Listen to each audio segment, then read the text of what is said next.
என்னுடைய முன்னோர்கள் எந்த செயல்களை செய்யவில்லையோ அதை நான் செய்ய மாட்டேன். இது ரொம்ப முக்கியமான உறுதி. முன்னோர்களுடைய நடத்தையின்படிதான் நான் வாழ்வேன். ஏன்னா ஆன்மீகத்திலும் சரி, உலக வாழ்க்கையிலும் சரி, புதிதாக எத்தனையோ எண்ணங்கள் நமக்கு பிறந்து கொண்டே இருக்கும். லௌகிக வாழ்க்கையில், உலக வாழ்க்கையில் புதிதான ஒரு ஐடியா, இனோவேஷன் சொல்ற பாருங்க, ஏதாவது ஒரு இனோவேட்டிவ் ஐடியா வந்ததுனால் அதைத்தான் உலகமே கொண்டாடும்.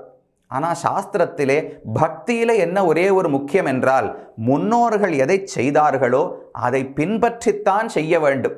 எனக்கு வேதத்துக்கு இப்படி ஒரு அர்த்தம் எனக்கு புதிதாக தோன்றுகிறது, நான் அதையே வைத்துக் கொள்ளுகிறேன். இனி இந்த சந்தியாவந்தனம் பண்ணும்போது வேறு சில விஷயங்களையும் சேர்த்து செய்ய வேண்டும் எனக்கு தோன்றுகிறது, அதனால் சேர்த்து கொள்ளுகிறேன் என்று நாம சேர்க்க முடியாது. முன்னோர்கள், பெரியோர்கள் நம்மை விட எவ்வளவோ கற்று உணர்ந்தவர்கள், எல்லா வேதங்களையும் பார்த்தவர்கள், பகவானிடத்தில் அவ்வளவு நம்பிக்கையும் பக்தியும் கொண்டவர்கள்.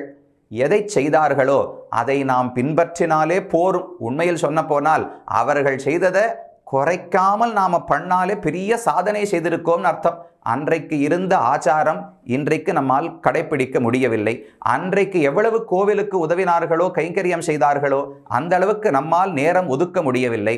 அந்த அளவுக்கு குடும்பமாக சேர்ந்து கூட எவ்வளவு சாதித்தார்களோ, நாம் அந்த அளவுக்கு ஒரு அன்போடு பிணைப்போடு கூட இருக்க முடியவில்லை. அப்ப செய்யாதன செய்யோம். பெரியோர்கள் செய்ததை முடிந்தவரை செய்ய பார்க்க வேண்டும்.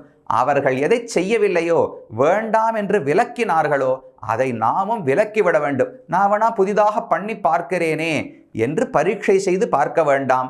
முன்னோர்களுடைய நடத்தை தான் நமக்கு வழிகாட்டி.